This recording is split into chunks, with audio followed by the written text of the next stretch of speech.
30 जनवरी 1925 USA के Kentucky state की sand केव की गहराइयों में फ्लॉयड कॉलिंस अपने हाथ में एक केरोसिन लालटेन लेकर 5 फीट की एक बेहद तंग होल में घुसते हैं। यह केव इतनी पतली थी कि उन्हें घुटनों के बल चलना पड़ता था। चारों ओर नुकीले पत्थर निकले हुए थे और पूरा माहौल अंधेरे से भरा था। फ्लॉयड एक ऐसे सेक्शन तक पहुंचते हैं जिसे उन्होंने कुछ महीने पहले ही खुद खोदा था। उनके पास एक ही सहारा था और वो लालटेन था जो उसकी आखिरी उम्मीद थी। उसके आगे वे पहुंचते हैं टर्न अराउंड रूम के पास। यह वो जगह थी जहां से अनुभवी केवर भी आगे जाने से मना कर देते थे। यही कारण था कि इस हिस्से का नाम टर्न अराउंड पड़ा। आगे जाने का मतलब था द स्क्विज को पार करना, जो केवल 9 इंच की होल थी, लगभग एक पेप्सी की बोतल जितनी लंबी।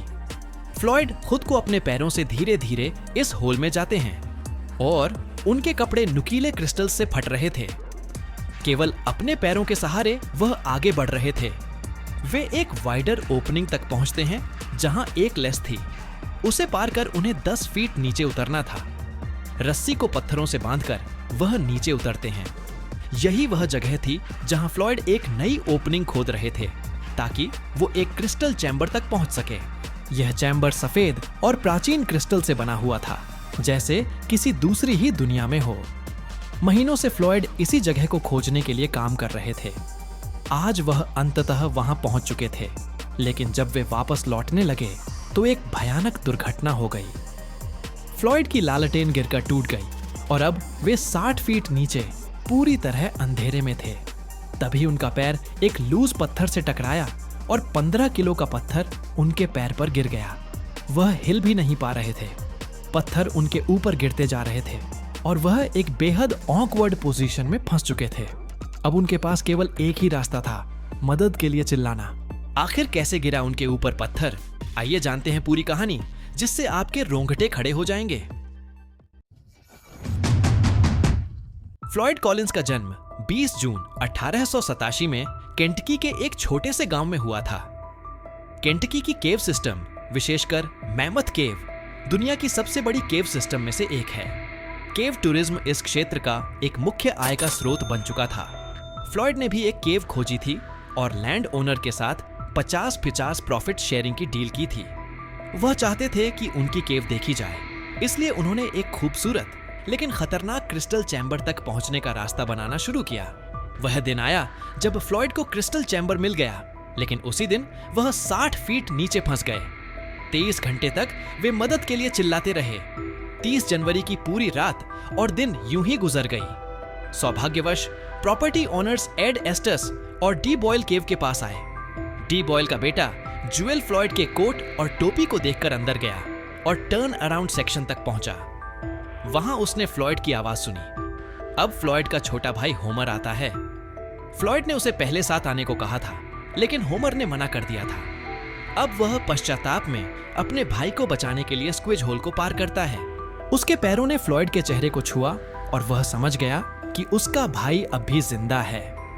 फ्लॉयड के चारों ओर भारी पत्थर थे। उसे सैंडविच और कॉफी दी जाती है ताकि वह गर्म रह सके।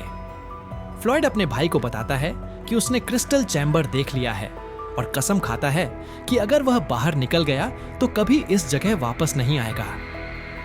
होमर 8 घंटे तक उल्टा लटक कर पत्थर हटाता है, लेकिन जगह की कमी के कारण वह सफल नहीं होता।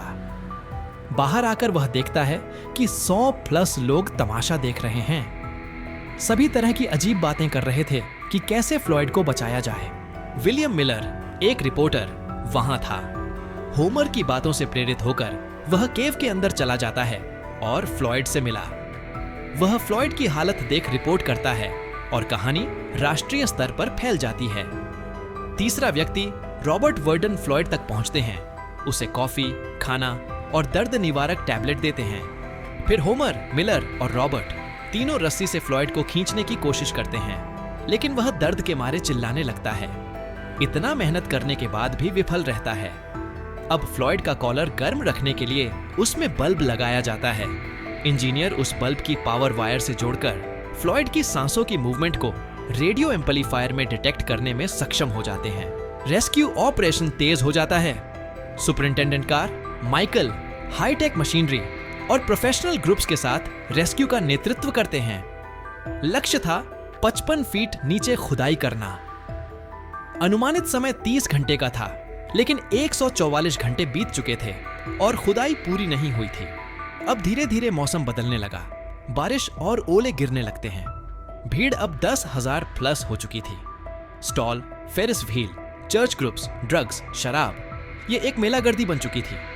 अफवाहें फैलने लगीं।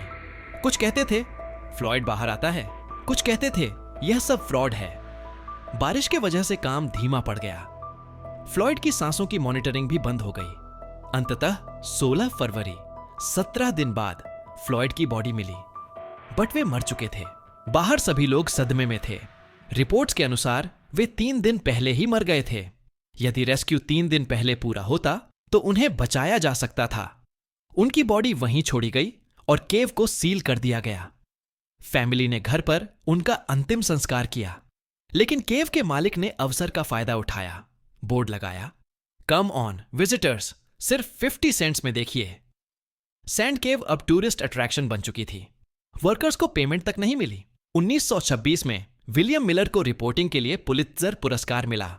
होमर ने लोगों से डोनेशन जुटाया ताकि फ्लॉयड की बॉडी बाहर निकाली जा सके, और फिर उसकी बॉडी 1 मंथ बाद निकाला जाता है। आप सबसे एक रिक्वेस्ट है, हम 1000 सब्सक्राइबर्स के बहुत करीब है। जल्दी से सब्सक्राइब कर दो। मिलते हैं आपसे अगली वीडियो में, तब तक इस वीडियो को देख लो।